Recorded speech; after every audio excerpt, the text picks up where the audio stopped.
बहुत समय पहले की बात है। गर्मियों का मौसम अपने पूरे जोर पर था। सूरज आग बरसा रहा था। धरती तप रही थी। नदियां सूखने लगी थी। तालाबों में दरारें पड़ चुकी थी और पेड़ों की पत्तियां मुरझा रही थी। हवा भी गर्म होकर चल रही थी, जैसे वह भी थक चुकी हो। इसी तपती हुई दोपहर में एक जंगल के पास बसे छोटे से गांव के ऊपर आसमान में एक काला कौवा उड़ रहा था। उसका गला सूख चुका था। उसकी आंखों में प्यास की जलन साफ दिखाई दे रही थी। वह सुबह से उड़ता उड़ता पानी की तलाश कर रहा था, लेकिन उसे कहीं भी एक बूंद पानी नहीं मिला। कौवा मन ही मन सोच रहा था, आज की गर्मी ने तो मेरी जान ही निकाल दी है। अगर मुझे जल्द पानी नहीं मिला, तो मैं शायद उड़ भी नहीं पाऊंगा। उसके पंख भारी हो चुके थे। सांस तेज चल रही थी।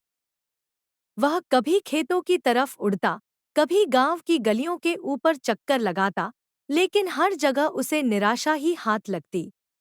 गांव के बाहर एक पुराना तालाब था, जहां कभी मछलियां तैरती थीं और बच्चे नहाने आते थे। कौवा बड़ी उम्मीद से वहां पहुंचा, लेकिन तालाब पूरी तरह सूख चुका था। नीचे बस कीचड़ और फटी हुई जमीन दिखाई दे रही थी।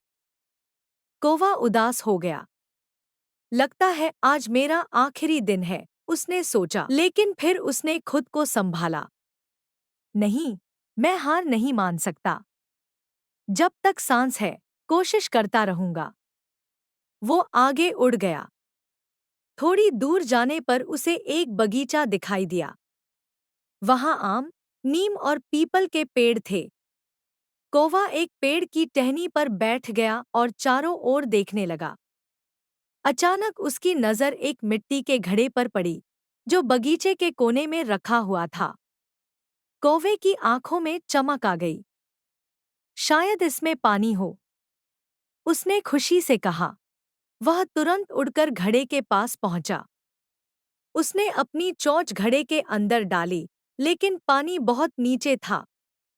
उसकी चोंच पानी तक नहीं पहुंच पा रही थी। कौवा परेशान हो गया। इतना पास आकर भी पानी नहीं मिल पा रहा, उसने दुख से कहा।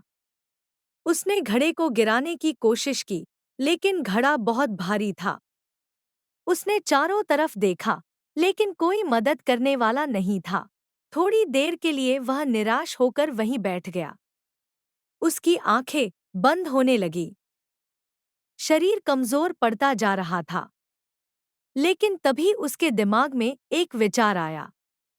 उसने आसपास बिखरे छोटे छोटे कंकड़ देखे। उसने सोचा, अगर मैं इन कंकड़ों को घड़े में डालूं, तो शायद पानी ऊपर आ जाए। उसे अपने विचार पर खुद ही विश्वास नहीं हो रहा था, लेकिन उसके पास और कोई रास्ता भी नहीं था। उसने एक कंकड़ उठाया और घड़े में डाल दिया।